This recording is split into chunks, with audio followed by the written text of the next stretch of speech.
ناظرین کرام السلام علیکم ورحمۃ اللہ وبرکاتہ۔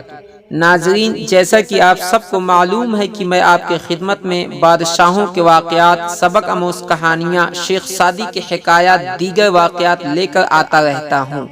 ناظرین، اسی کے حوالے سے آج پھر میں آپ کے سامنے ایک نئے موضوع کے ساتھ حاضر ہوا ہوں۔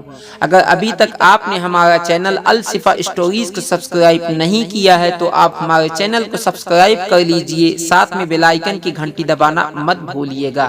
میری آنے والی ہر نیو ویڈیو کی اپڈیٹ سب سے پہلے آپ تک پہنچے گی۔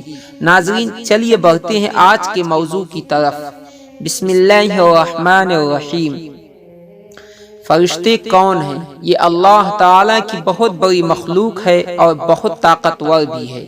ان کی شکل و صورت کیسی ہے یہ اللہ تعالیٰ ہی بہتر جانتا ہے۔ فرشتے اتنے زیادہ ہیں کہ ہم ان کی گنتی بھی نہیں کر سکتے۔ یہ فرشتے کچھ کھاتے پیتے بھی نہیں ہیں، کیونکہ اللہ تعالیٰ نے ان کو ایسا ہی بنایا ہے۔ یہ صرف اللہ تعالیٰ کی عبادت ہی کرتے رہتے ہیں۔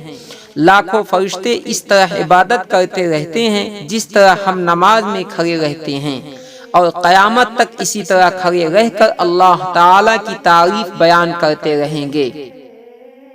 اسی طرح رکوع اور سجدہ میں لاکھوں تعریفیں کرتے رہتے ہیں۔ اللہ تعالیٰ فرشتوں کے ذریعے دنیا کے مختلف کام لیتے رہتے ہیں۔